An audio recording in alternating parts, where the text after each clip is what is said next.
All right, welcome everybody. Welcome to MySec Southfield.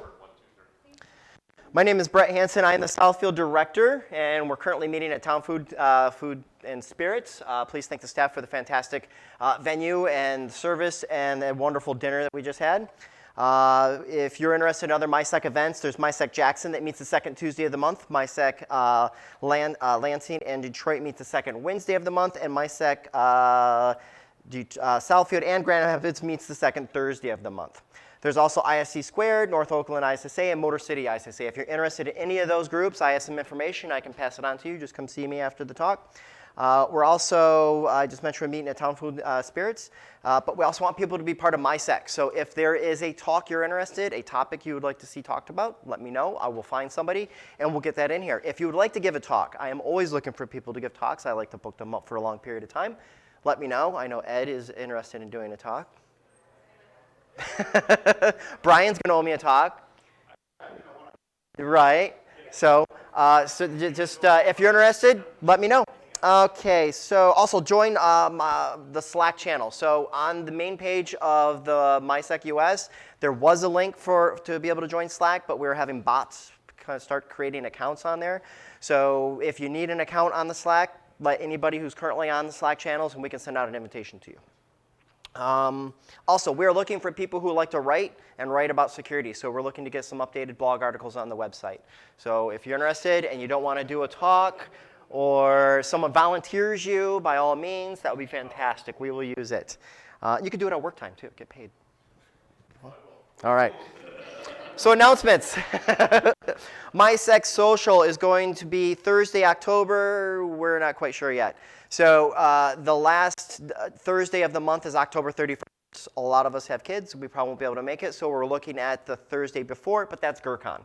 So please go into the Southfield channel. There is a poll survey up there. Go fill out the survey, and we will change the date or choose the date based on the majority of people who will be able to attend. But it will definitely be at One-Eyed Betty's. So mark it on your calendar. Either the second to last Thursday or the last Thursday of the month. It will be at One-Eyed Betty's.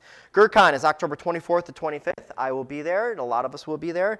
And then we also have B-Sides Detroit, which is Friday, November 15th. Call for papers closes on the 18th, which is next Friday. So get your talks out there. Is there any job postings that anybody would like to advertise about?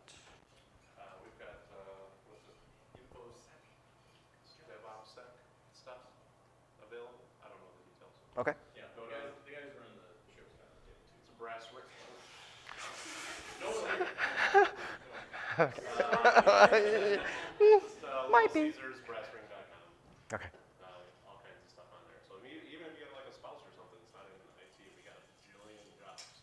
So maybe, I don't know, you're in recruiting or HR or whatever, we got those jobs too. Yep. Blue Cross as well. Coming out, take a look at the site. I know we're currently looking for a cloud architect. So if you're no security and you know the cloud, we're definitely looking for somebody. And we're probably also going to be looking for some SOC members because they tend to get jobs and move out of the state for some reason. So it's a really good stepping platform to your next career. Any other announcements? Are you CTFE? Go ahead. Saturday, November 23rd, are you CTFE? Yep. Okay. Very early. If you're in the Slack, get to the CTF channel, hang out, chat. If you're not in the Slack, ask any of us. We'll get you an invite. Precisely. It's also a ton of fun, so I'd highly recommend it. It's a good time. It's how I got started in MySec. Highly recommend. Yep. Even if you've never done a CTF, it's worth doing. That was actually my very first MySec event. All right. It was pretty early for me too. I think we were in Ann Arbor or something then. It was the year after that I decided to do it. Yep. Then before, we've ironed out a lot of the kinks. Things work day one. It's up and running. So All right, fantastic. Well, without further ado, we have a series of lightning talks today, so sit back, have fun, and have a good time. Thanks, guys. I would throw it as well. You cut me off. I didn't get to add anything. But we're going to need some people to test the CTF that we're working on for that project for sure. I'll get the details around. Maybe we'll buy dinner or something. Basically, thank you. All those bad things they say about him. Oop, I think I turned it test. I guess. I don't know. At any rate, the CTF itself takes about 2 weeks to do. So we're going to need some people with some problem-solving skills primarily. Probably not going to be much in the lines of like exploit development or buffer overflows or anything like that. Those might be there, but it's probably not going to be likely. Is it going to be announced on the Twitter account? Yeah, we'll definitely put it up there. Sorry, I had to race to do something. My laptop died or something. I don't know. Are you a presenter? It's called the camera's off. Okay. All right. So, with that said, yeah, it'll be on Twitter, it'll be on probably Slack and MySec, I would assume. Without further ado, my name is Jayson Brown. You can find me on Twitter.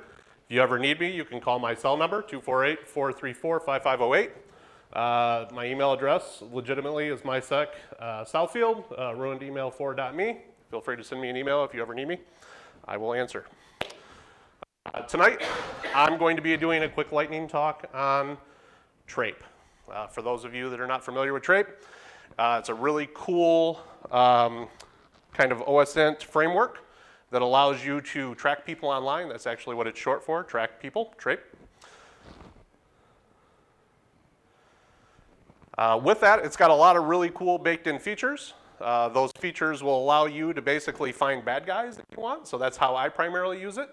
So for example, if a bad guy sends us like a phishing campaign or something along those lines, or maybe more of a spear phishing, we'll send back sometimes like, I'm trying to get into my bank, but it says that the certificate's not correct, but we'll send him our link. And then if it works properly, we get them. And I'll tell you how in just kind of a few minutes. It's an open source tool, can be found on GitHub. Who might want to use this? Obviously, bad guys would want to use it.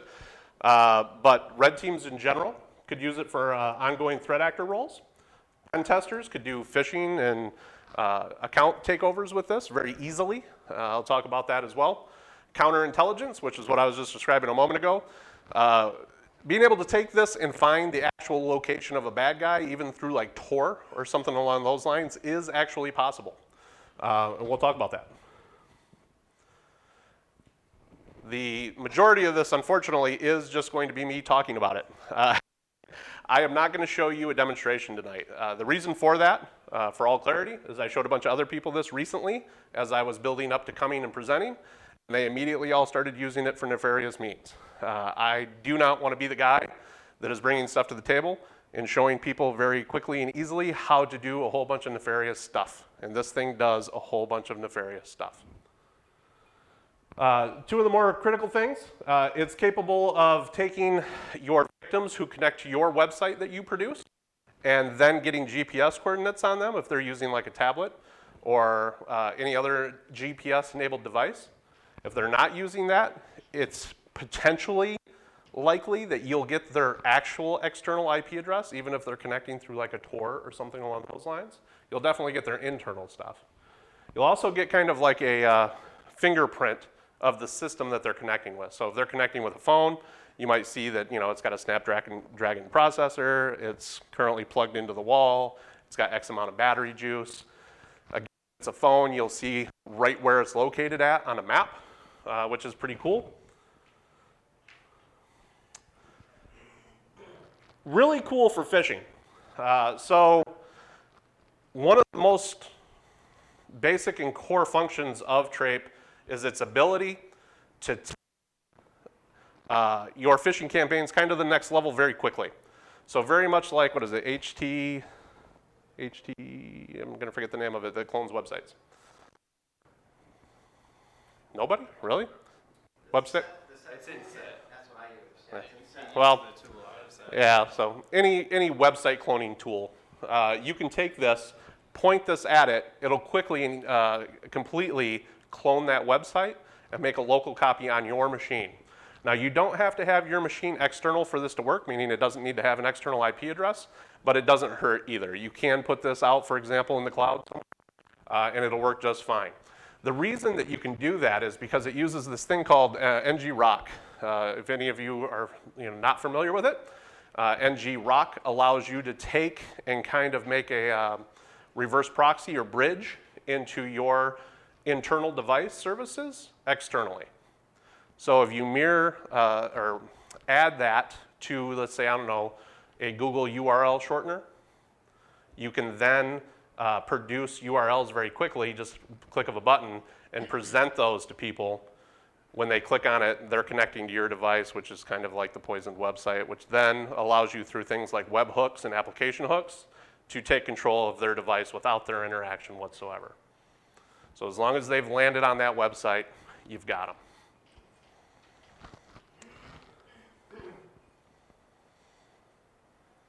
The GPS tracking functionality is pretty cool. It uses Google Maps, like I mentioned a moment ago, and it'll actually give you a likely location to where that actual victim resides. And it'll continue to do it as long as they're connected. So if you think about most people's cell phone usage, for example, most of the time they don't actually close the web browser. I think it's something astronomical, like 90+% of the time. They don't actually ever close the web browser. They just move away from the application itself. If they do that, you will continue to track them in real time. Should we take a break? Cake break. All right. You get a cake? So equal functionality. So, and it's laid out for kind of distance you are from the target, the estimated driving time, postal codes and things if they're available, their public and local IP addresses. Another cool feature about the particular networking piece is that if they're on a network, not just simply like cell service, you can see lateral IP addresses and stuff that they may have touched. So let's say they went to it with a laptop. You'll actually see other devices that they're coming in contact with. The social engineering aspect, I think, is probably where one of its best strengths are, biggest strengths is. The wide variety of different things it's capable of attacking right out of the box is substantial. It's most of like the real core applications that people use online. So like social networks, some sort of banking, think like PayPal's, things like that, anywhere where you're transferring money. And what it can do is identify that the target has access to these particular sites. That way you're not phishing them with stuff that they don't have. So let's say, for example, they connect to you via their cell phone and they are a Facebook user. You will see right here that Facebook has an on symbol next to it, at which point you can literally click one button and it will send them a totally realistic looking login box to relog back into Facebook or Gmail or whatever it happens to be. It works pretty well. I immediately tested it on my wife and her family, and 100% across the board got their creds for all of their different sites.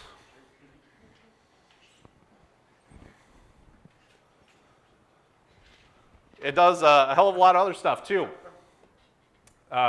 You can deliver custom JavaScript to it, which means that if you have a victim device that is connected to your infrastructure, you can push down that JavaScript right to their device and then detonate it. In some cases, depending on the device, it might pop up saying that this site is sending you a thing. Would you like to accept? But again, a lot of people out there will just kind of click that button. So this is when you really start to see the non-passive stuff take place. The pushing of things to the actual device itself. I've tested this extensively on a number of different devices, and every single time what I saw was simply boxes popping up saying that website X wants to supply notifications to your device. Click responder. Similar, this is all through websites, right? So if you're on whatever that particular website is that we sent you to phish you, when you're there, just like many other sites that you go to nowadays, they have that kind of a notification thing. Would you like to get desktop notifications for your, CNN.com? This will do the same thing. Yeah? Everybody always clicks no. Does it matter what you click in that dialog box? It does. So this is moving past the passive functionality of Trape. So to be able to do some of these things, for example, like push a file to be downloaded, so maybe some malicious PDF or something, To be able to do that, it's going to pop up saying that they want to send you notifications. It's not going to say they want to download a file. Some cases it might. In all my testing, it just popped up saying they want to send you a notification or whatever. Text-to-speech is pretty cool. There's like 4 different voices. There's like American male, female, and like British male, female, which I thought was pretty cool because then you could just text-to-speech on their device. And when I was testing that, about 30% of the devices that I sent it to, I had a few cell phones and such, it would just start playing without any interaction from the human, which was pretty cool. Push domains. I mean, I'm sure you can all immediately think of the different things. I struggled not to do horrible things when I was testing with some of my friends. But, you know, there's a lot of things that immediately come to mind. You know, very specific videos on Pornhub, for example. You know, and then push alerts. It pops up literally kind of like an Amber Alert on the device. So, like, if you're on a cell phone, it'll come up like kind of like an Amber Alert. Can you spoof a presidential alert? I don't think you could with this, but I hear tell that you can in Hawaii. So is the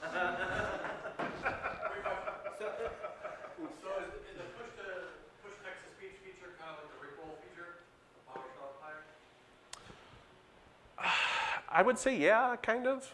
Yeah, I mean, because you could do you could just send them to the Rick Ashley video on YouTube if you wanted to with the push domain. The push, you know, the text. If you wanted to write out the Rick Ashley "Never Gonna Give You Up" lyrics, it would start in that, you know, kind of British lady computer voice on their device, which I think was the default.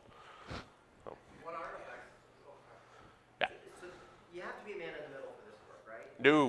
No, not at all. So in all clarity, guys, I came kind of prepared to talk about this completely differently. And then today I redid the entire slide deck because I didn't want to do the presentation showing like actual examples of this working. Because again, like I was stating earlier, I showed it to some other people and they immediately went down the darker path with it. So I didn't want to do that here. It's very much like Wi-Fi, if you're familiar with that tool for hacking into wireless. It's literally push button and you win, right? So I will leave it on you, good people, to go out and do nefarious things without the training that I could supply.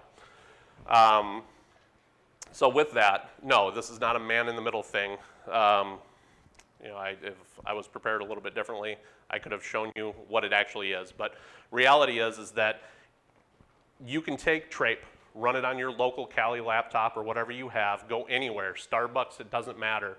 You do not have to have an external facing IP address.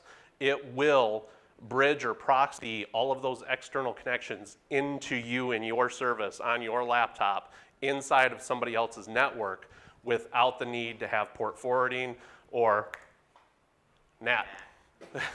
Nailed it. You do not have to be on the same network. They can be in Indonesia and you can be in New York. They can jump right into your device using the NGROK, or ROK, so NGROK website. I'll show you that here in a few minutes. In order to do that, they have to visit the site. Exactly. So either you deliver that through an email, a text message. I used a lot of different ways of delivering it when I was phishing my wife's family. I found it to be quite hilarious because I started getting those weird calls like, what is this? Because the vast majority of them, even in like the, we have a group channel that a whole bunch of like really horrible people are in. And I just went ha ha, I just went ha ha ha ha, and I put a shortened URL in there that this automatically generated for me. And even those guys who know better to click on stuff were clicking it and showing up, and they just started populating the list. Yeah, I clicked on it and immediately was like, I just shut it. Is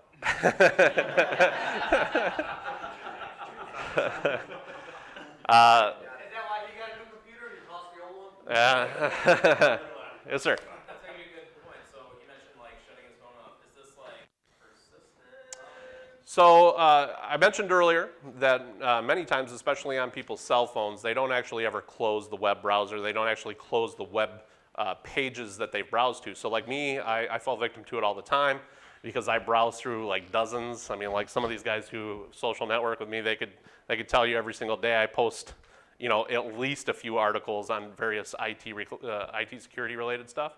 So I find sometimes at the end of the night, I'm looking at my phone and I've got 30, 40 tabs open in my phone web browser.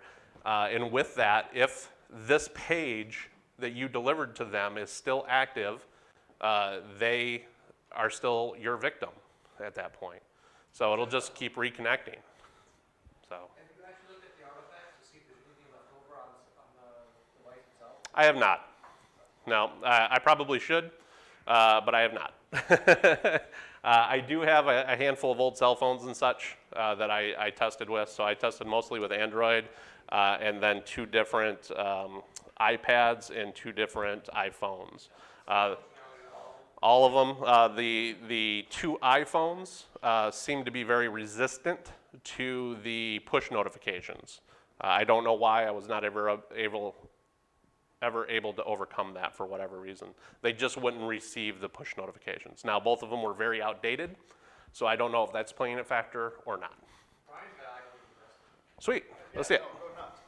Let's use my work phone instead. Your use of Python 2, is that just because what you have installed or because that's what's needed? For whatever reasons, he believes it's required. I don't know that it necessarily is. So I just followed the diagrams that were presented and went with it on that. So the guy, forget his name, Jose, yeah, or something like that, Pino, that's it. Seems to be a really cool dude. I actually reached out to him and he sent me back a bunch of foreign language. I can. So no. But it seems like a cool enough dude. He's definitely out there doing the stuff. So he's been DEF CON and a number of other places and presented on this particular topic. Very easy installation. Literally from GitHub, you just go to his site, which is JOFPIN Trape. And from there, you can, with just a couple lines of installation with Python, you're in. The next thing you have to do is set up a Google Maps API. If you've ever done this, it's more complicated than just what we just talked about installing Trape. You have to go through a whole bunch of rigmarole to get an API key from Google.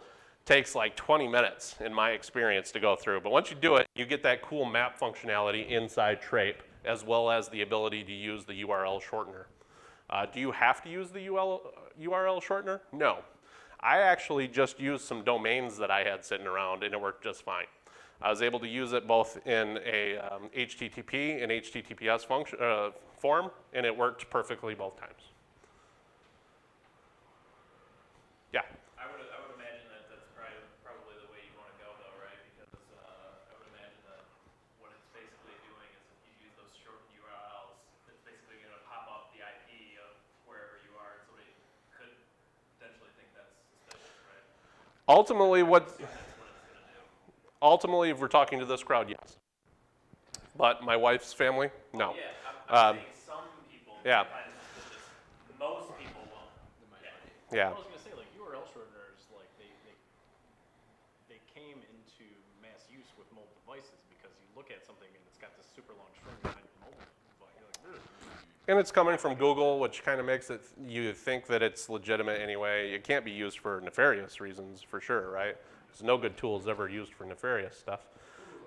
Hey, that's my talk. So, you know, the second thing you have to do is this NGROK Authorization Key. It's free. Both of them are free. Both the Google and this are both free. I would recommend using burner accounts for everything. That's what I do, even for legitimate stuff. But once you get this done, it's a matter of just going into the GUI and adding the APIs, which I was going to show you in the demo, but not going to do that. So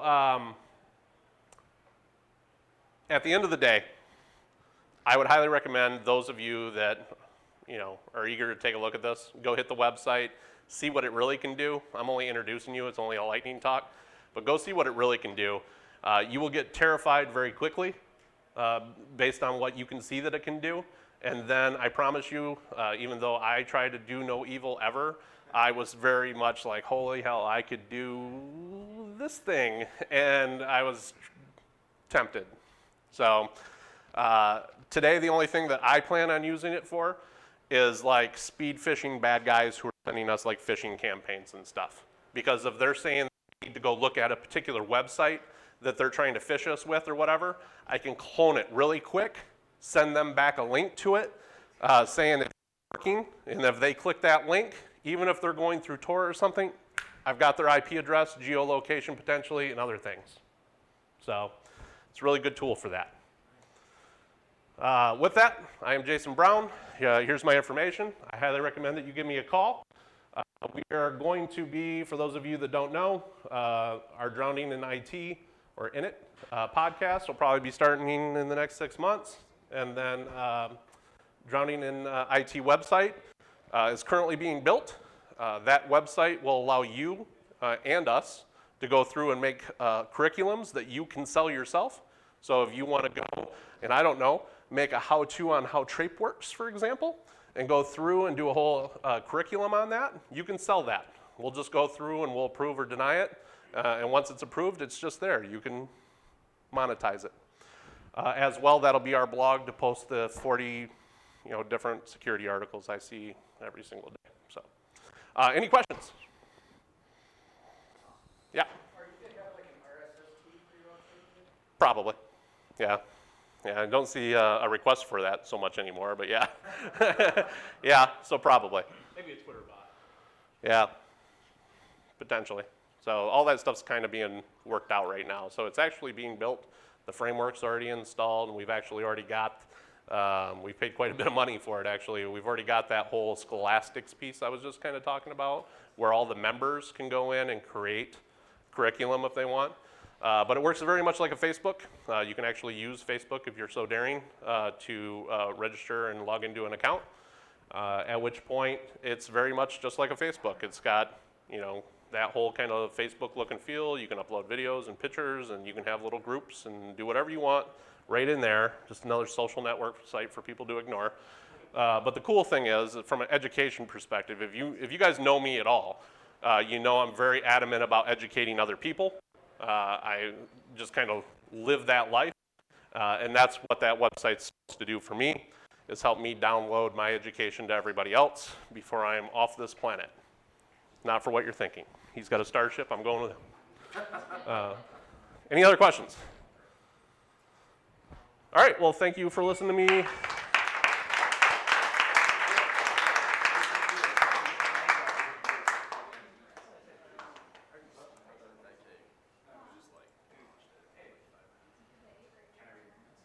Real quick, for those who are here, who probably heard a little bit earlier, a very famous member of MySec, who's been really, really cool and been a pleasure to have here. Brian is, this is going to be his last meeting probably for a little bit until he's back in town. So if you have a chance to say hello, goodbye, and shake hands and all that kind of good stuff, there is cake, ice cream cake over here by Ollie. So thank you very much for picking that up. So thank you very much.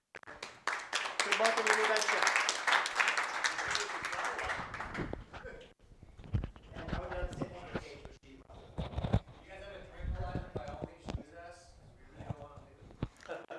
Wait a minute, so you get cake if you leave. You get cake if you leave. I just want to clarify this.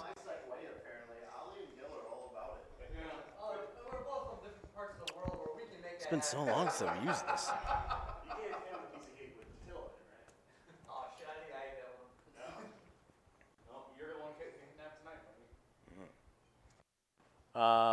Full disclaimer, this is going to be more of a PSA. So if you have to go to the bathroom or you need another drink, probably the best time. Not going to really be too many technical things. I'm going to be talking about Google Maps timeline. I don't know if anyone's ever familiar with that or used it. I'm sure everyone's used Google Maps at least one point in their lives. But today I'm just going to talk about Google Maps timeline, if you have used it, if you haven't used it, and how goddamn creepy it is. Super creepy if you've ever actually jumped into it and took a deep dive. So with that being said, I'm Josh Turley, cybersecurity analyst, engineer. Sorry. I'm a Libra. I've graduated from Westchester Clown College. I'm generally a smartass. I like the memes. I'm too old for this shit. I don't know what else to tell you. General all-around computer hacker-ish type guy. So how did I end up in this situation? First and foremost, I ended up here because Jayson said I had to do a lightning talk, so there's that.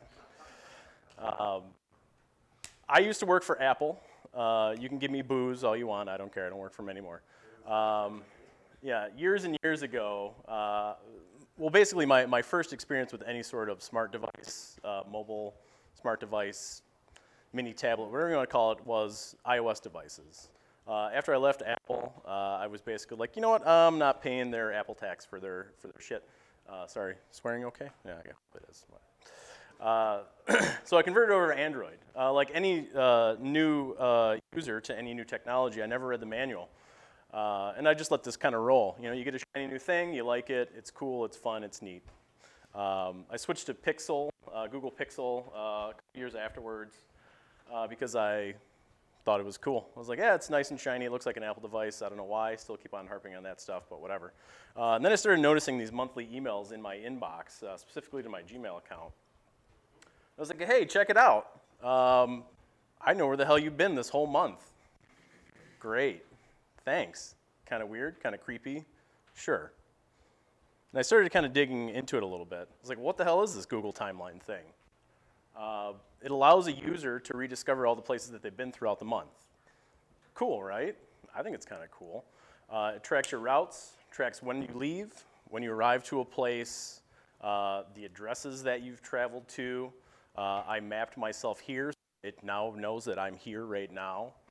The kind of scary thing about it is it contains all of this information, addresses of the places that you visit frequently, the times of day that you've been there, businesses that you've been to.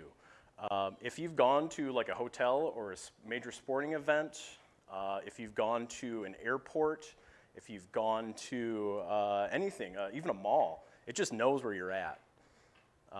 And the cool thing about it, because Google likes being helpful, if Google doesn't know where you're at, you can edit your timeline and just say, hey, guess what? We think you're here. Is this right? Can you please just tell us? Because we don't know. Like I said previously, I actually think it's kind of cool if you're into this sort of thing. It does give you an opportunity to stroll down memory lane. If you've been to a place previously and you Google it, if you have the correct settings set up on your Google account, it'll actually say, hey, you've been here back in August. That way you can remember whether or not you like that restaurant you were at. So just to give you a couple of examples, this was a trip I recently took to Grand Bend, which is in Ontario, otherwise known as like the Miami of the North. Yeah, don't ask me. Super touristy town, but this tracked my whole trip. I live somewhere in the black box, I guess. It marked me when I crossed the Blue Water Bridge over in Sarnia. It marked me when I reached the city of Landman Shores, otherwise known as the town of Landman Shores. It tracked me when I went to Tim Hortons, because when you're in Canada, that's pretty much your only option. And it actually ticked off where I was staying. So if you see this little portion right here, I was actually staying somewhere around there, close to the shores of Lake Huron. Yeah, creepy, right? Maybe? Who knows? If anyone's a fan of Letterkenny, hands. Letterkenny is like in this area right here. There are only main streets, and there's like 60 main streets. Everything else is just farms in between. So I was actually gonna put like, this is Letterkenny right here area, but I got bored. So if you use Google Maps, the full-blown desktop version, the timeline will actually show up on the left side of your screen. And it will actually give you the detailed breakdown of all the places that you've been to, including all the pictures that you've taken at those locations. So all the geolocation data that's stored on in every picture that you take automatically gets appended to your timeline as well. So as you can see down at the bottom, I was at Archie's Emporium, and I got a beaver tail. If you've never had a beaver tail, they're delicious. Have one. And you can't really see it on the screen right here, but I took a picture of this place called the Tender Spot because I'm a child.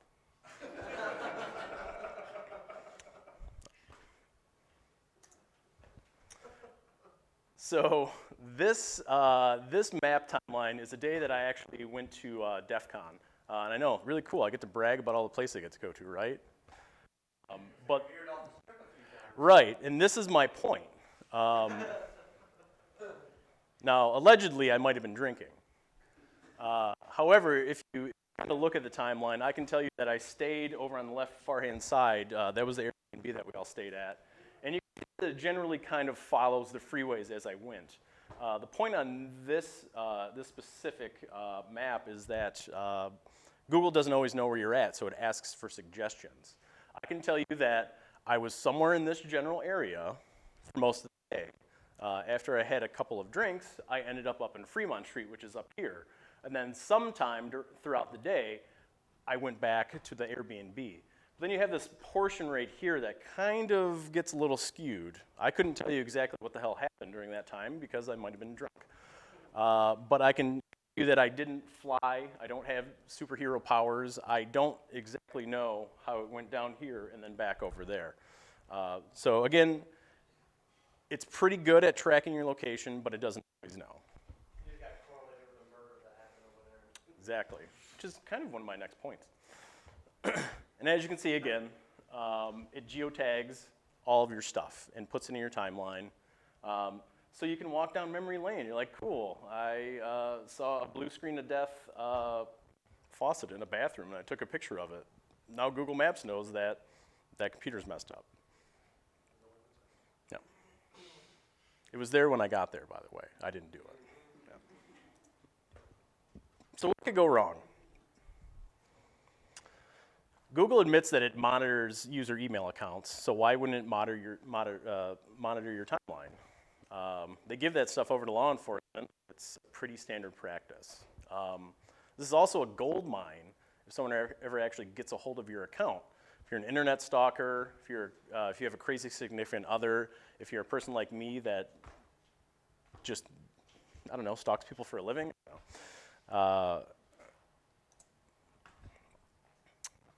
If you have a shared account with your spouse, they can track your every movement. Don't share your passwords. If you leave your account logged in at work, someone can log into your Google account and see where the hell you're at right then and there. If you're having an affair, that's all the evidence you need to get a divorce, or basically just lose your ass in a divorce. If you're a famous celebrity, if you have a Google account and it's tracking you, now all your frequently traveled places as well as your boob pictures are posted online as well. If you ever wanted to build a case against profile somebody, this is really all you would ever need. You would know the frequent places that they go to, the gas stations that they stop in the morning to get gas, the favorite restaurants that they go to. You would know everything if they had this feature turned on. You don't really need a private eye anymore if you have access to somebody's Google account because you just have all their data. What I could do with something like this, I could probably stalk you, figure out where you drop your kids off at school, maybe pretend I'm an uncle, go grab your kids. If I know where you park your car every day, I could just, go and slash your tires. You could kidnap somebody. Various things that you could do once you have somebody's location data and once you know the regular patterns of travel. Correct me if I'm wrong, Charlie, if you have access to somebody's Google, so let's say a scenario that you were talking about earlier, where somebody left their work computer with their Google account logged in, can't you literally just go to Google's website, google.com, and type in where's my phone, and it'll show you exactly right then and there where your phone is? Yeah, you could. Which I was thinking about that. You brought at work. I'm like, my first thought was, well, we don't allow Gmail at work. So I'm like, well, no, wait, no, actually, I have to log into some websites that I'm using the Gmail account for. So I'm not going into Gmail, but I'm using my Google account, so then I'm authenticated. So if someone got onto that laptop, now they would have access. Yep. As long as your session data is saved, you can still log in. Every device I have, I log into some Google service. Yep. The thing about the Find My Phone thing, though, is it actually pops up a notification on the phone that you're tracking that says, hey, somebody just looked up where you were. That's good. It goes back to our last conversation. Yeah. Like, would 90% of the people out there think that was okay? I think being all security minded for the most part in this room, I assume, me excluded. I put my phone number up earlier, right? With that, I mean, in general, I don't think that would stop people. I know it wouldn't stop my wife. She shows me stuff like that all the time after the fact. Yep. you're asking me, should I have done that? You probably should have done that. Right. The new AV software that was push add on phone.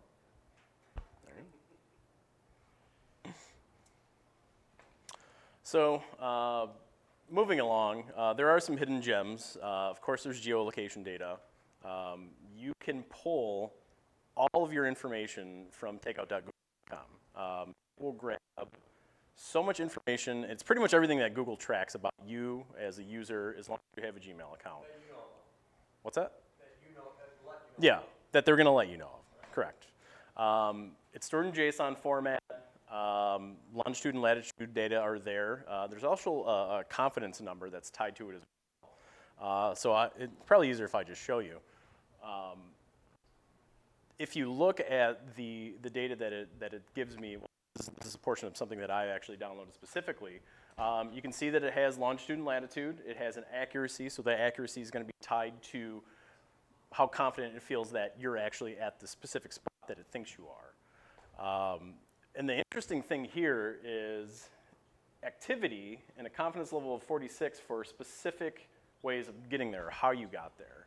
I don't know why, but that part's freaking me out. Like, okay, yeah, Google's tracking me, but the fact they know if I was walking, driving. Right. I don't know why, but that's freaking me out. Yeah. I don't know what the hell I was doing at this point in time, but it wasn't entirely sure how the hell I got there. I might have teleported. Is that just like straight up like 100, 1 to 100, the confidence thing, or what? I haven't been able to dig into it a whole bunch, but I would assume it's probably who's really good at math and can add up all these numbers real quick. Yeah. So, thanks. But yeah, it thought I traveled on bicycle 3%. So messing with suggestions. So earlier I noted that you can help Google to let you know where you're at if you want to do that. It highlights, well, basically the way that Google Maps works, or the timeline works, is it highlights your data and summarizes it in what are called trips. So again, it's smart enough to know if you're just being a fat lard sitting on your couch at home. But it will highlight days that you visit most places, and it figures out which place you visit most frequently. It's just an AI, so it's not 100% reliable. But the cool thing is that you look in your timeline and it gives you a suggestion. You can actually delete that suggestion and put in a different place. And it doesn't have to be even geographically accurate to where you are. So I was thinking, like, if you mess with this enough people messed with it, would you be able to skew or mess up the AI or Google timelines? So to give you an example, this was a trip I took over to Canada, and it asked me if I was at a specific location. And I said, nope, I'm in the Grand Canyon. Is there any guide for this? There could be, I haven't looked into it.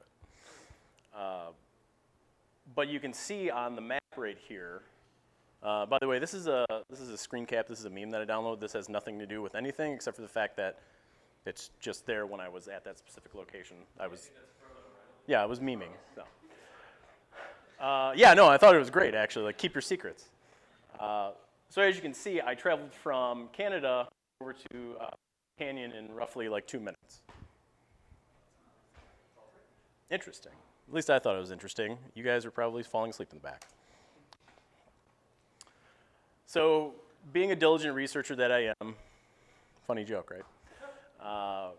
It's a relatively popular thing, and most of the things that I've talked about are my worst fears that have been confirmed. This screen cap right here is from just Google Help.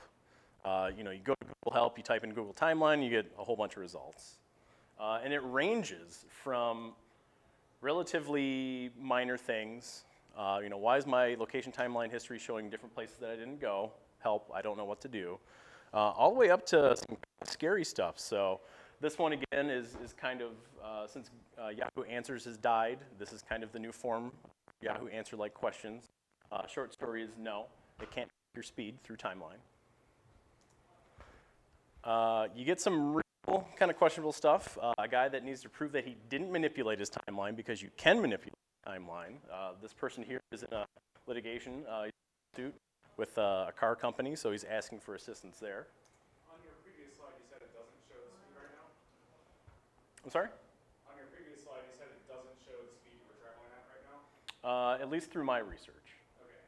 Because within the last month, I've noticed that Google Maps has started showing me live speed as I'm traveling. There you go. It might. Live speed or the speed limit of the road that you're on? Live speed. No, Yeah, like it's if I'm not going live speed. 78 miles per hour, Google Maps will show me live that I'm going at 78. So, Really? yeah, they're getting dark on you. No, they've had that for a little while, but So, you're talking about in the timeline. specifically in the timeline itself. Not yet. Yeah, not yet. Soon. Yeah. You gotta go far, they don't emo. But they can infer how fast you're going based on the data points. They could, technically, I'm sure yes. they're tracking that Yeah. somewhere. So think about that you're testing that you're speeding. Now they put Google data to prove that you were. Sometimes the Google is lacking.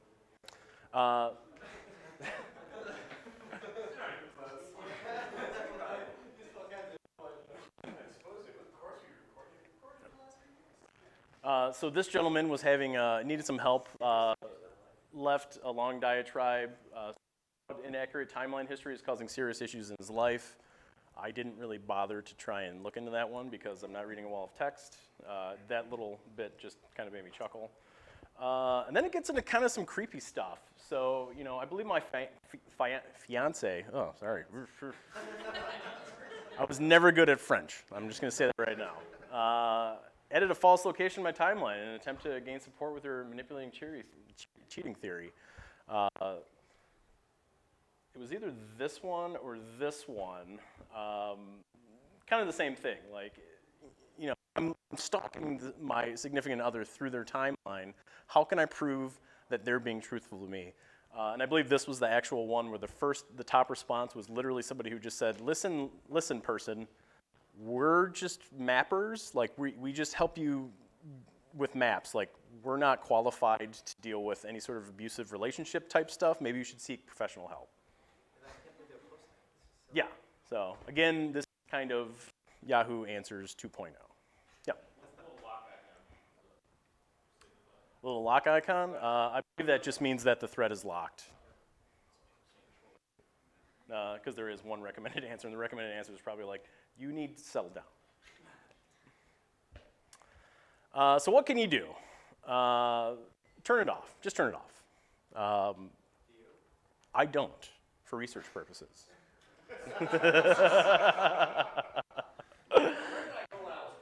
Yeah, exactly.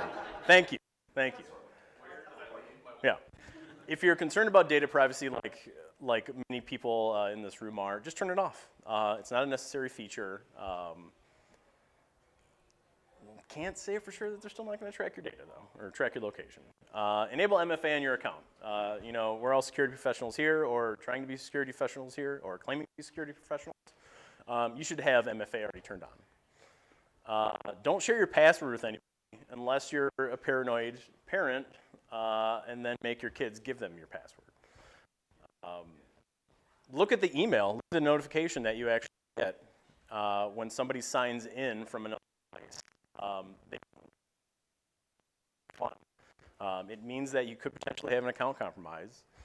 So actually pay attention to it. Kill that session. If you have a modern Android phone, you should get the pop-up notification if you have a Gmail account. You could probably just also have more healthy, trusting relationships. You know, I'm not cheating on you. I don't know how to prove that to you. Here's my timeline. Finally, you know, just turn your phone off if you're going to commit a crime. Same thing goes with Wi-Fi. I've heard numerous stories of kids doing stupid stuff at the college that they go to, and they get popped because their phone automatically connected to Wi-Fi. Same thing with Google Timeline. Just turn your phone off. Don't even take it out of your house. Yeah. And this slide is basically if you just want to do that right now on your Android phone. They recently just updated to Android 10, so it might be slightly different, so Bing it. And if you use Google Maps on your iOS device, probably works something similar to that. And that's pretty much the end of it for me. Just kind of wanted, like I said, it was just a quick PSA about how your phone is literally stalking everything that you do. There are some updates and addendums. Google actually did just come out with a Maps incognito mode. It works just as well as incognito mode in your browser. So it's not a security blanket. You're probably just turning it off. Additionally, if you upgrade to Android 10, at least this is what upgraded, the new thing that I noticed. If you have Android 10, there's an option that it asks you when you first set it up if you wanted to just actively listen in the background. And it'll tell you what music's playing. It's really cool if you like that sort of stuff, but your phone, when it's just locked, it'll just tell you the music that's playing in the background. So. And that's it for me. Anyone have any other questions or comments? I Yeah. just have a comment, like, your carrier will pretty much know where you are anyway, as long as your phone's on. Sure. If there's any data, because that was like I don't know if anyone watched when they were going to do the Danielle Stizlicki murder case, but they actually had like where the guy's phone was at all the times and showed that he was like checking out like where she was at like before, and then that he disabled his phone when she disappeared, but she didn't disable her phone. So they had exactly like which tower it close it was. Yep. Whole thing, yeah. If there's like any notification that was sent to the phone, it logged it, and they had that way after. So quick clarification on that, coming from a law enforcement prosecutor's office background. In order to get the location based just on your cell phone, the prosecutor's office has to issue a search warrant Yeah. to the cell phone provider, whereas Google's location history can very much likely just be a subpoena, where the requirement for probable cause is lower. So, Yeah, we're gonna miss you. I was just going to say that it's going to be significantly more difficult to get cell phone tracking data. Like someone that you're in a relationship with or something like that would have it, but Or you can use Trape. Yeah, or you can use the tool that, yeah.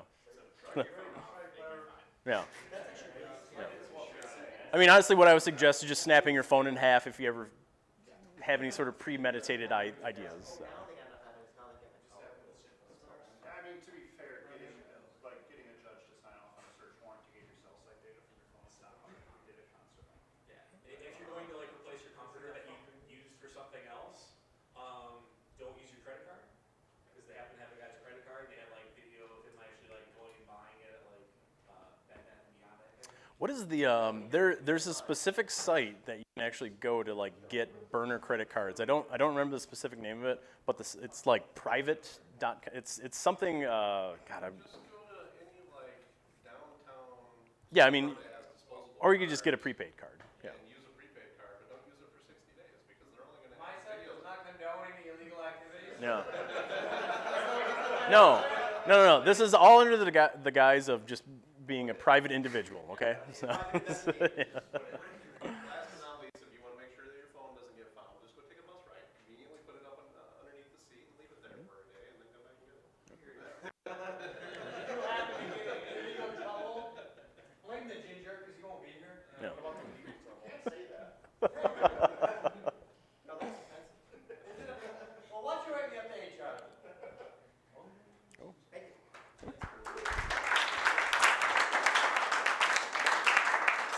Brett, we can leave it up to you how many more you want to do.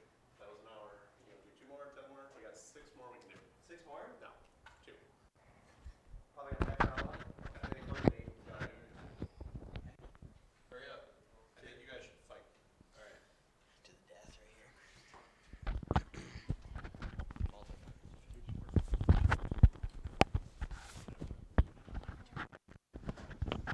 Yeah, you guys are taking so long. Oh my god. You're yelling at me. Mine's like 15.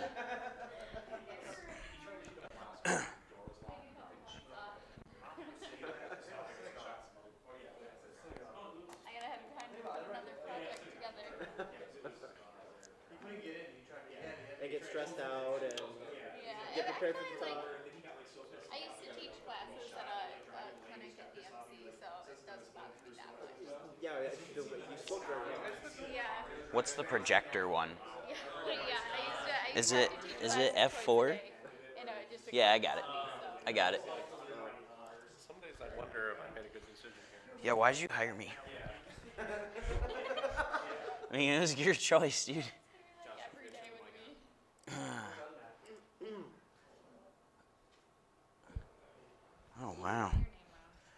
really hope I did. No, I'm kidding, you didn't. Oh, okay. I hope I did. I don't really know if this is on. It is. Okay. All right, cool. I mean, I speak kind of loudly anyways. All right, hello everyone. My name is Josh Henschel, and today I'm going to be going over with you guys a brief introduction on the NMAP scripting engine. So just first off, a little bit about me. I did grow up in the wilds of the Upper Peninsula of Michigan in a small town called Manistee. The last census data based on it says there's just a little bit over 2,500 people living there right now, which is kind of high for a town in the UP, honestly. We do have one little yellow flashing light there in that town, and it did piss off a lot of the elderly when they installed it. So I decided to go to Northern Michigan University for a year of computer programming, and it only took me a year to realize, wow, I do not want to be a computer programmer. I was really interested in cybersecurity. Northern didn't have a program for it, but Eastern did. So I decided to transfer there, and I obtained my in information security or information assurance a couple years ago. During my senior year at Eastern, I got an internship at Little Caesars Corporation as a network administrator, and then they took me on full-time after I graduated, and I was there just for a little bit over a year before I transferred to the cybersecurity team, where I'm now a cybersecurity analyst for them. Woohoo! So we're going to go into the tool, but before I get into the NMAP scripting engine, I want to just go over what is NMAP first, kind of get our foundation. So what is NMAP? In its basic terms, it's an open source tool that network/port scans. Well, that's great. What can it do, right? Well, it can do all kinds of crazy stuff. It can find remote IP addresses on your network, detect the operating system that's on it, find ports and services that are running on it, vulnerabilities of the system, and much, much more. It's actually a really powerful and useful tool. So how is this done? How does NMAP actually find what ports are running on a system, what services are running on a system on the network? I like to think of it as like ding-dong ditching somebody, basically. And so NMAP will send a TCP or UDP packet to a target machine that you specify, right? And then if a response is given, it'll examine that response and compare it to an internal database to be able to figure out what service is running. So if a response is given, first of all, NMAP knows, hey, this port is open, right? Because a response was given. And then it can examine the response and try to figure out what actual service is running on that port also. So I did just kind of like a little example here. I actually have a PCAP down here. And what I did is I ran that NMAP command right there, the nmap-p22 10.0.0.2.11. And basically what that is stating is NMAP run a scan only on port 22, that's what the -p22 is, against the target 10.0.0.2.11, right? And so as you can see here, I'm the source over there of 10.0.0.45 up on the top. I sent a TCP SYN packet to port 22, and I received from my target of 10.0.0.2.11 a SYN ACK packet, right? So that's all that NMAP needs to do. Like, I sent a packet to it, I got one back. It knows that the port is open, and it is able to determine that SSH is most likely running on that port, right? And I say it's kind of like ding-dong ditching because NMAP doesn't send any other packets to it. So you can actually see it's kind of funny. The target will send another SYN ACK, and then it will just start sending TCP retransmission packets back to me saying like, hey, I never finished the TCP handshake with you. We need to start this transmission right over again, right? So it's like you knocked on the door saying, hello, are you there? And you got a response, and then it's like, are you there still? You know, and then it'll just keep sending you the TCP packets. So a couple more just quick like examples. If you run nmap-sc target, it's just going to be your basic default nmap scan, which will scan your most common 1,000 ports. And then a little bit more of an advanced one. So the -D, nmap-D stands for decoy, and this is pretty cool. What it'll actually do is spoof IP addresses on your network and send nmap packets from those IPs too. So if you are worried about an IDS or a firewall maybe alerting someone, they'll see that people are scanning the network, but it'll be coming from a bunch of IP addresses instead of just yours, right? So you can identify the exact IP that you'd like to spoof, and that's what I did with the 172.16.110 there. Or you can, wow, real mature. Or, yeah, or you can put in RND, which stands for random. So what it's going to do is it's going to see the subnet that you're on and just pick a random IP address from it, put that in there, and then me is clearly your own IP address, right? So you can run the decoy scan to say, in that scenario, I'd have 5 decoy spoofed IP addresses sending from, including myself. And then you can also see that the TAC-P can be used to do a range of ports. Instead of just specifically doing port 22 like I did up on the top there, I can do TAC-P 1 to 150 and it'll scan all of those. If you just spoofed other IPs though, and you didn't specify your own IP, you wouldn't be able to get those return packets. That's right, yeah, because what it does is it changes the source of the packet. So if you didn't put your own IP address in there, you're not going to get any responses. So that's a good point.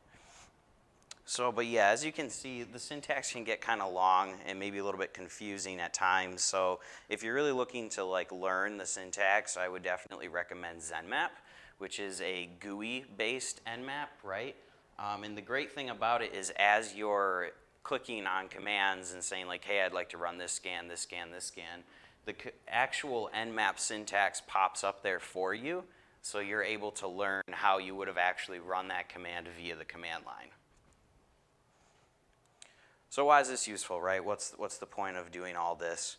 Well, as we all know, this is the second part of the ethical hacking process, right? After you've done your reconnaissance, you maybe have found a couple of targets that you'd like to gather more information about, and that Nmap is perfect for that. It's also really good for security auditing, finding vulnerabilities of specific systems, penetration testing your organization, and some orgs like to use it for device inventory or even network monitoring to make sure that services are up on certain systems. So now let's move into the Nmap scripting engine. So basically what it does is everything that Nmap does, but it's bigger, better, and way more efficient. It's a standard usage of Nmap, but with scripts, right? So yay, we can automate things. You make the Nmap syntax so much shorter than you having to write all that out. And it's also useful because you can tailor Nmap to your needs. You can create your own network scripting or NSE scripts and run those for you. So the syntax is basic Nmap commands, but with script options. So if you run Nmap tac script, it's going to say we're using the Nmap scripting engine. And then you can pass a few different types of options to it. So you can pass just a file name to it, which says run this specific script. You can pass a category to it, which says run all of the scripts in a category. So NSE has a bunch of different categories, and in those categories holds scripts that happen to deal with that category. So like the brute category is going to run all of your brute force scripts, right?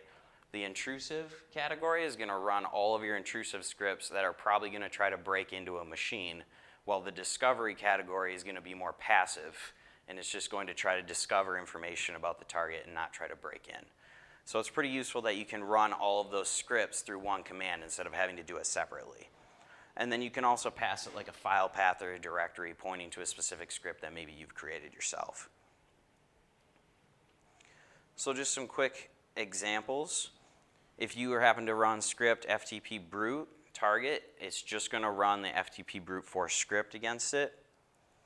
If you were to run default safe, it's going to run all of the scripts in the default and safe category.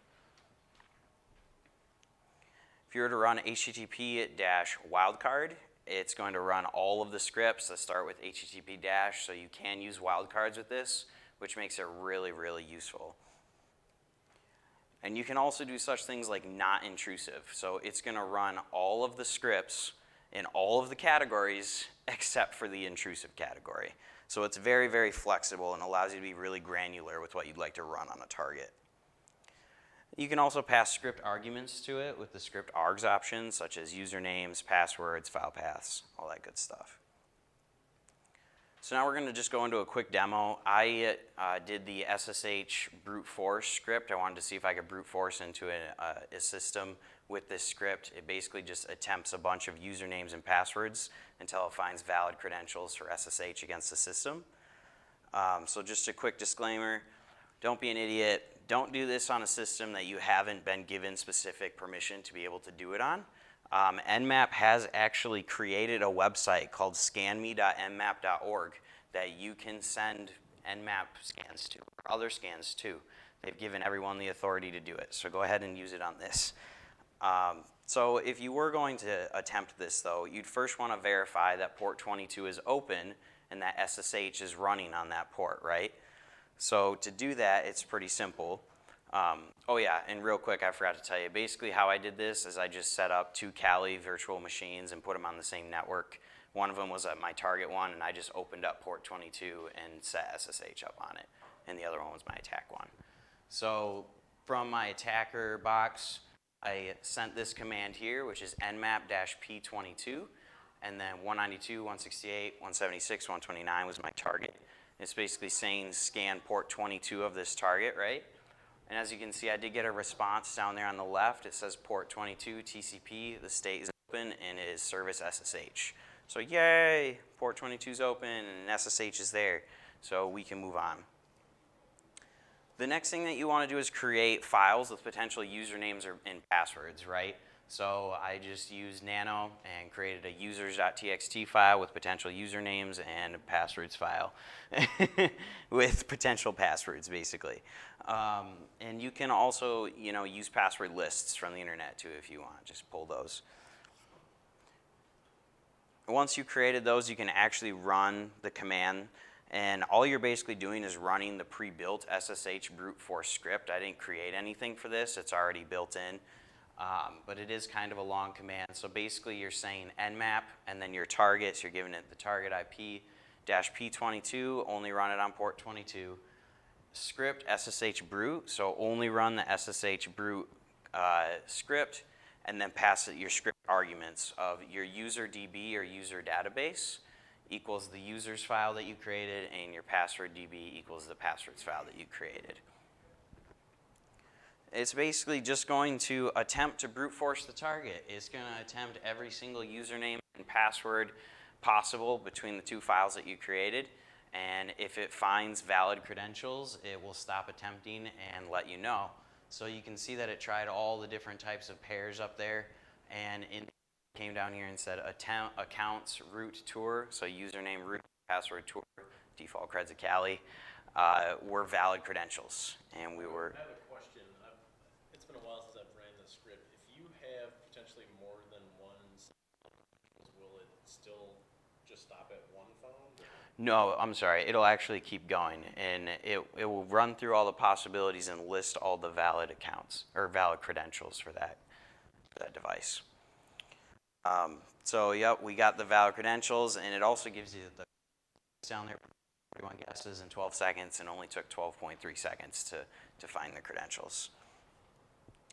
So that's pretty much it. It's a really, really cool tool, really powerful. There's so much more to this that obviously with a lightning talk I can't get into, but if you're interested in it, I definitely go to that NSE information page because there's an entire book on the web about this, and it is ginormous. There's so many things you can do with it, and I'm looking to start creating my own scripts with it, so it should be pretty sweet. That's really it. Does anyone have any questions for me? I'm still stuck on the whole spoofing thing. I know you can use Scapy and a lot of other tools to spoof packets, but I know it's that easy. I'm already thinking of ways to DOS people on our network. Yeah, I mean... It transcends that dramatically too, so those of you that are familiar with Nmap probably already know that you can relay through anonymous FTP, so you can bounce the traffic literally off of an FTP site as long as there's an anonymous account login. So you're not even really spoofing at that point, they'll just show up where the FTP site is. Right, right. So yeah, I haven't really messed too much with the decoy option, but it seems pretty cool. And I also did check, because someone else had this question before, it does not actually pull a DHCP IP address. it doesn't actually like query DHCP. If if you put the RND in there, how I was saying it'll pull a random address from your subnet, it's just gonna like grab any random one. It's not gonna actually query DHCP. So it could be a lot of even out here. Yeah. Yeah. Anything else? All right, cool. Thank you so much, guys, for your time.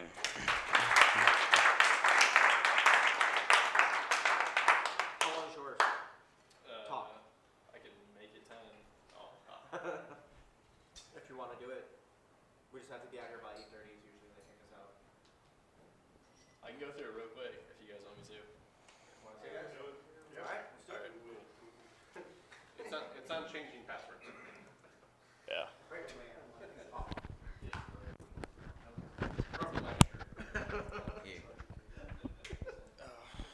Actually, it's probably the coolest thing you guys can see.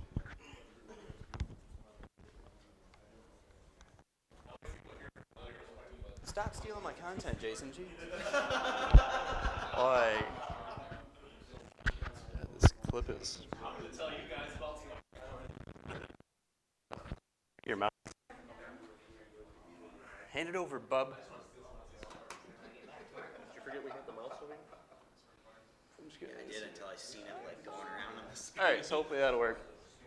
It will. I tried to do it. It will or won't? Oh, all right. Keeps like not going off focused or whatever. I just had to keep going up there and hit. Oh, okay. All right, cool. So real quick, I'm going to do a talk, and I do mean real quick. Sounds like we have a limited time on Spiderfoot. So how many people here are familiar with Spiderfoot or have ever heard of the tool? Oh, cool. The guys who told me about it. All right. So you obviously don't count.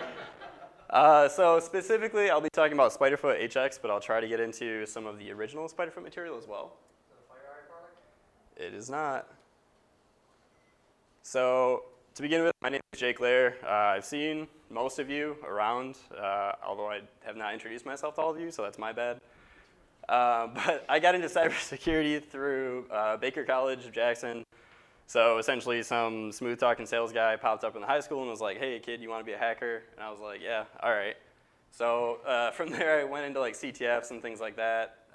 Kind of got into the more social side where I attend events like this and go to CTFs and things like that.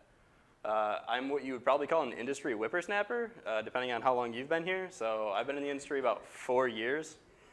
So help desk for a year, MSSP for 2 years, and then I've been here at Little Caesars as a security analyst for almost a year now.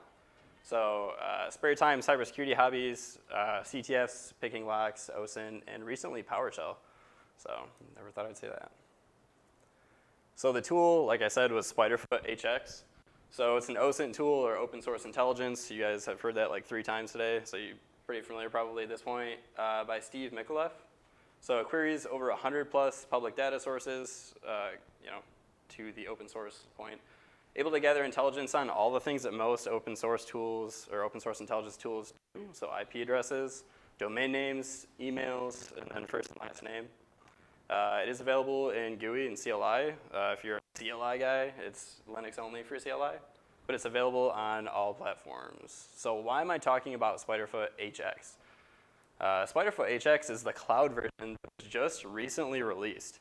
So everything that was in the original version, which we'll kind of get into a little bit later, but now in the cloud. So for all of the reasons that you like your cloud-based products, this is great. So scalability, speed, API, support, email, and anonymity. So not to rip them off, but all the scan activity from your HX instance can be traced back to you. Tor integrations built in to enable automated scanning of dark websites as well. So kind of to get a little bit more into this and repeat what they've all said, obligatory disclaimer, just don't do bad things. Like I get it that this isn't out here to stalk people or do anything crazy like that, but I just put that in all box, free life advice. So like I mentioned before, it is available on all your major platforms. With Windows, you can get it in an executable for older versions, or Python for all the newer versions. Linux, grab it with Git or wget, just run it as a Py script. Mac OS X, you'll have to grab Homebrew, and you can download the Python. And then now, new cloud offering. So to get into this, you'll notice it looks a lot like Tenable products or Nessus, if you're familiar. It looks, and the interface is almost exactly the same. So this is just a quick screen grab of me spinning up a Windows executable, literally 5 minutes. Go download the thing, start it up. Well, you can't see because it's a little bit. Spins it up real quick. You go to your local host at port 5001, and you're good to go. Same with Kali. All I had to do was real quick do a pip install of the requirements after downloading the script, run the Python script, and you're on. Like there's almost nothing to it. Here's just a quick screen grab, although it looks a little dark, of the CLI version. Personally, it seems incredibly cumbersome as compared to the GUI, so to each his own, I guess. And then more into like the actual meat and potatoes. So the HX Cloud version, as you may or may not have noticed, there's a couple extra things at the top. Scan, investigate, monitor, and configure.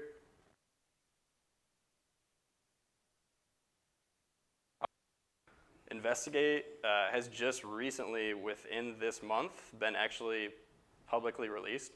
So Investigate allows you to go through and do kind of one module OSINT at a time, which I'll talk about a little bit later. And then Monitor allows you to detect changes to any specific data element you choose. So for business use, that's incredibly useful, right? Because you'll notice changes on really whatever you want to OSINT. Price model, I'll just cover really quick because I'm not here to sell it to you. The hobby version's free. It takes 5 minutes. Go put your email in, they send you a session, and you're good to go, period. You're limited, obviously, because it's free, but for personal use and hobby use, just checking it out, like I haven't run into any issues. The scan duration limit of 15 minutes I thought would be an issue is not, completes pretty quickly. But even up to enterprise usage, so 6,589 euros a year is nothing compared to most of the things that businesses are paying for anymore in security. So I thought that was incredibly reasonable. User scans. So getting into some of the capabilities, again, in a live demo. So I just am kind of showcasing the things I thought were cool and the pieces I thought people would use the most. So I decided to scan Santa Claus, the person, so I wouldn't hurt anybody's feelings by scanning them or myself or any of my team and bringing up weird things that they didn't expect to come up. Yeah, that scares me. Because you would plant things. You would plant things. So anyway, you'll notice the scan profile is passive modules. There's a couple others that do include more touchy-feely things. But again, just like under the don't do bad things clause, like just be careful with what you're doing. So in progress right away is something that you could just showcase to your manager and be like, look at all this data we have coming in. This is why we bought it. So this was like 2 or 3 minutes in. Immediately grabs a couple data points and in a live time shows you errors or different results that are coming up from different modules. Scan finish, so again, incredibly similar to like Nessus or Tenable, exactly the same, I won't even say. Oh, too far. Yeah, so going into the results on this, you can browse by different sets of data, obviously, and it kind of presents it to you in a pretty good form to see, you know, unique values, risky values, and then the total percentage of the data that represents out of the total. So some interesting things there. Again, this is Santa Claus, the person, so like who would have guessed that people would sign up for things with that? Some of the results in depth. So this is pretty cool. It found this email, which again, I apologize, it's kind of blurry on that screen. It's just a long string of numbers after a B at gmail.com. But diving into it a little bit more, it actually shows you how it found that through an Aaron lookup, and then the specific data elements that it's now holding on to that it found along the way that it can correlate with other findings. And obviously this is pretty customizable, so I dove down a couple data levels and reconfigured this a little bit, but that's a good thing. And then the raw data. So specifically, I highlighted first name Santa, last name Claus, and what it's picking from the Aaron data, so an Aaron registry. Visual-wise, pretty good for what it is at this point, I would say. So they give you the 4 different diagram options. I chose Sankey just because that seems to be the new hip trendy thing that everybody's talking about. But it's pretty handy in that it allows you to just highlight a specific data module depending on how you're sorting it, and it'll only show you those things. So it allows you to track kind of like, how did I get this specific data element when I search Santa Claus, and it'll show you where it found it and where from there. So kind of like a history almost. Up next, I scanned a domain, so thanks to Jayson Brown for letting me scan his domain. It's for sale if you got the capital, and I'd quote $70K for it today, or at least $1,000 a month if anybody's interested. I hear he's got offers. So, That's fucking guy. So domain scanning permission was given, and this is just all modules out of the box. I'm not even going to show you guys the configuration pages on this because it's absolutely massive. There's configuration pages per module, and there's hundreds of modules. So, I'm not going to get into that right now. But just off the cuff, you can find a lot more data than just a name search would, obviously. So 636 total data points, 369 of those being unique, and then 76 errors, probably because I don't have any API keys in. So another good point, this is without any API integration at this point. So again, a couple interesting points. In this case, had correlation data. So it found multiple things between modules that made sense and lined up. Some of those being blacklisted for various things. Why would it be malicious? Yeah, I don't know. He claims it wasn't him. It also ranks them, though, in criticality. So if it thinks it's like a very risky item or something that you should definitely be aware of, it highlights it, which is kind of cool. So take a step back here for a second, if you don't mind. Sure. This software looks at so many different things. It's unreal. I mean, it looks at everything from Shodan to Whois databases to Google, just 100+ sources of data information where it starts to triangulate from. So in this particular case, he is actually looking at one of my domains, and that domain did come back showing as it being part of a malicious sub. But Yeah. what it's saying is some of my /18, are assholes. So it came up here, which is actually good information to know because I could go back to my ISP then and say, hey, we've got malicious neighbors. Yeah. What can you do about it, if anything? But in general, if I don't want my reputation to be hindered in some meaningful way by other negative people, this could be helpful from that point of view. Yeah. And with the version that he keeps talking about online, if you're using the paid version, you could do the constantly scanning, and it would look for changes. So in this particular case, had one of my neighbors become malicious, it would then all of a sudden somebody came up on the bad or naughty list. I was even thinking for attribution, if that's something if someone gets into, you're trying to track down who's attacking you, if there's a commonality, if it's common ASN, other things associated to the IPs, to the domains, any of that kind of stuff. Like, whether it be a hammer or spiderfoot, you can figure out where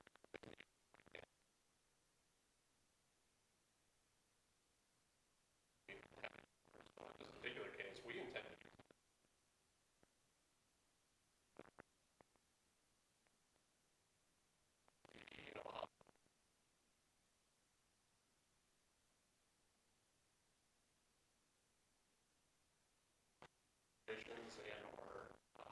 or something along those lines. So even think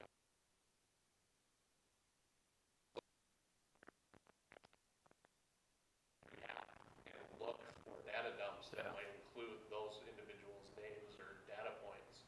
So you could just have it constantly monitor for that, which then we could then quickly identify and act on. Yeah. And at an enterprise level, it allows for 240 hours of continuous scanning and like 24 months of data retention. So pretty decent at that aspect. But to Jason's point, in these, I don't go super in depth, but you can look at the raw data the same we did with like the Santa Claus scan and see, why is my IP being flagged for that? Well, it's because of somebody on your block.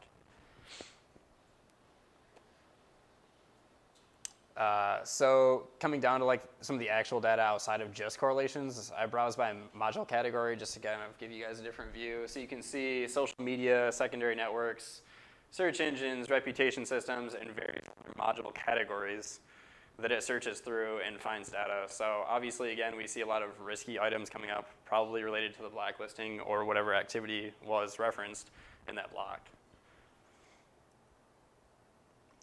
Visual-wise, so this is a little bit more blown up in a different diagram. It seems kind of outrageous, but when you think about it, it's a lot better than what you get out of the box from a lot of other vendors, where they just kind of throw like 100 data points at a wall, and they just stick wherever they stick, and you have no idea what's going anywhere, so you just ignore it. I found this to actually be pretty useful when I started clicking on data elements and seeing like, oh, well, that is connected to there, and sorting down into smaller groups of them. So you can center on nodes, blow up certain nodes and just see what that specific thing connects to, and it paints a pretty decent and detailed history of how it found specific things, or why Santa Claus is tied to this email, which is tied to this website, which is then tied to another email, and various things like that. So pretty solid with the visuals. So pros and cons, lots of talking points here. So obviously it's a super easy to use interface. They told me about it, I spun an instance up, and I was able to navigate through it within like a minute. It's not complicated.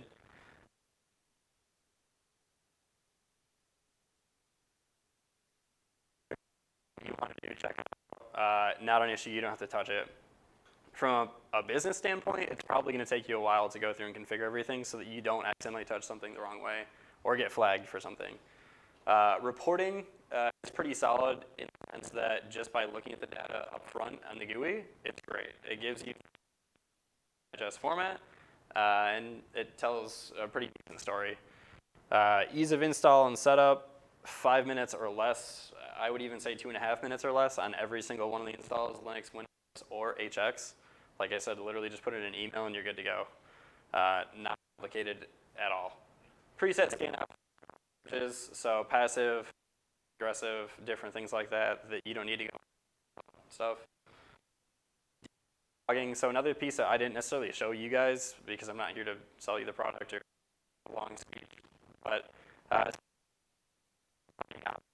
want to see error logging or module errors. A couple different logging options that are just menu items that you can just pop up and watch in live or go back to. Free cloud offering. So yeah, it's free. You can't really complain about that. And then actively being improved on. So it was released halfway through this year. After releasing it, within a month, he threw out the investigative piece, and then shortly after throwing out the investigative piece, which allows you to step-by-step go module by module in an OSANT trail, it was allowed to just use that unlimited. So instead of limiting you on the amount of scans or module scans in investigations, he just opened it up for free use by everyone as much as they wanted, just so that he could kind of benchmark it and learn from other people. So the guy's actively in here and developing it, which I think is one of the coolest aspects of it. And goes back to my point of don't abuse it, because this guy's doing a lot of really cool stuff that he's just giving away for free. Cons, limited free cloud storage, but again, I really just threw that in there because it was kind of light on the cons. It's free, and you can pay for more. Some searches seem basic, so this is really the only true con that I noticed was in searching people. It would really just rely on a whole first initial of the first name and then last name aspect that a lot of people do use. But it didn't seem to kind of go into all the potential username combinations as much as I would have liked to. Another con, it's in development. So flip side of the coin, it's in development. So unexpected things may occur, they may not. And then lacks a large in-depth reporting system. So it's not something where you can go in like a Tenable or an SS and have a 50-page nice PDF report that's got your company name or and then nice little subsections that you can go through. It'll output the data, but it's pretty much just a giant CSV.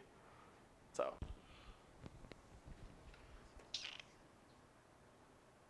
And lastly is just references and Q&A. So as you could guess, they have a website. Their documentation is absolutely fantastic. This guy did a really great job in documenting everything in a simple fashion. The cloud signups there. The GitHub is pretty straightforward if you search it. And the downloads for Windows and Linux are both also hosted on the website. So sorry I went through this kind of fast, but if anybody's got questions, you can probably shoot them out real quick. Or that. All right, cool. Thanks, everybody. Thanks, guys.